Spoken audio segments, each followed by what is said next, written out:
masturbation a sin if I'm not hurting somebody else? I find it impossible to resist these urges. Can you help?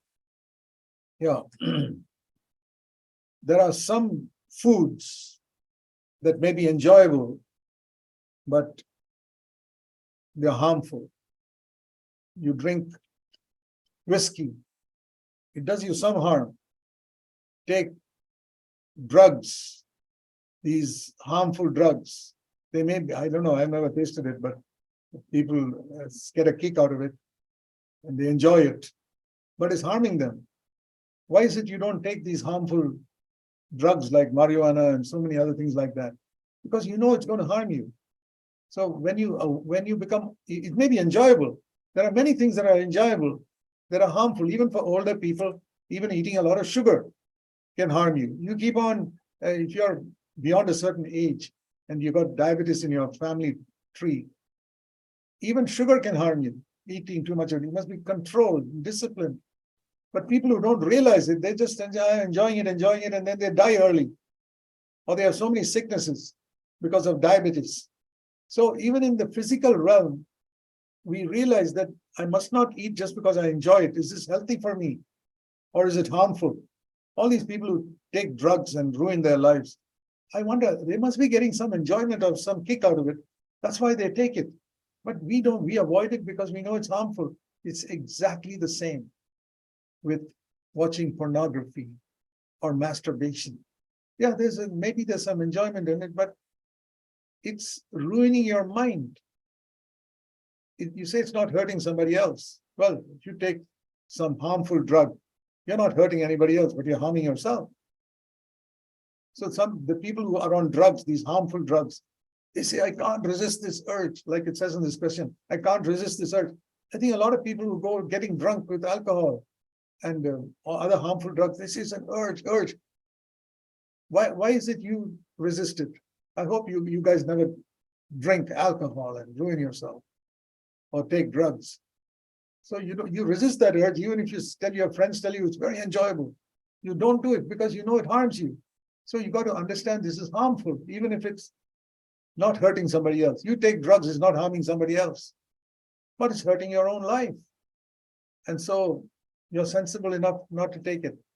That's one reason. Secondly, is, it's when people masturbate, they usually have some thoughts in relation to sex.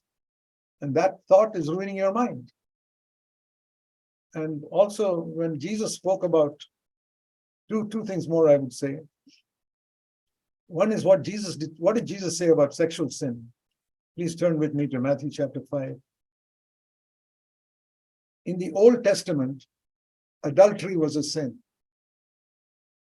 But having dirty thoughts, it was a sin, but God did not punish them for it because they did not have that much light. So Jesus explained to the disciples in Matthew 5, verse 20, your righteousness must be more than the righteousness of these Old Testament people like the scribes and Pharisees.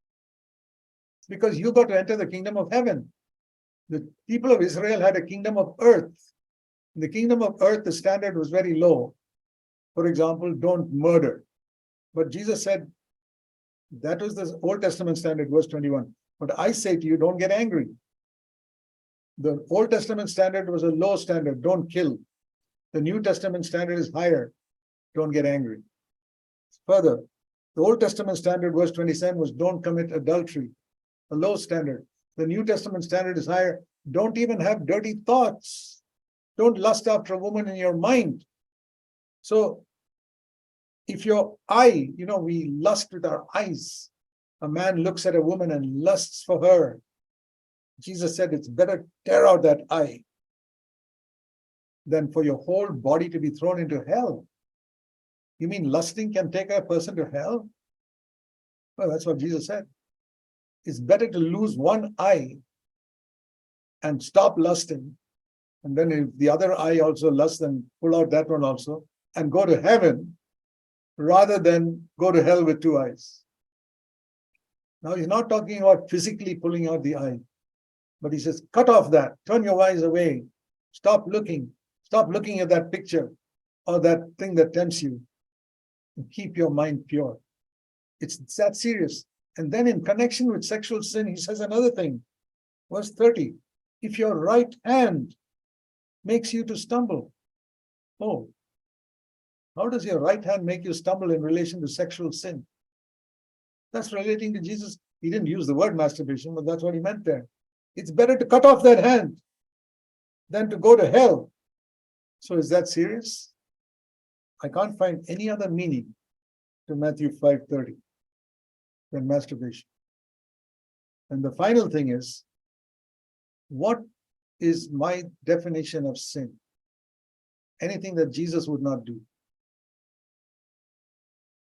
Then you get an answer to this question. Is masturbation a sin or not? Okay, next one.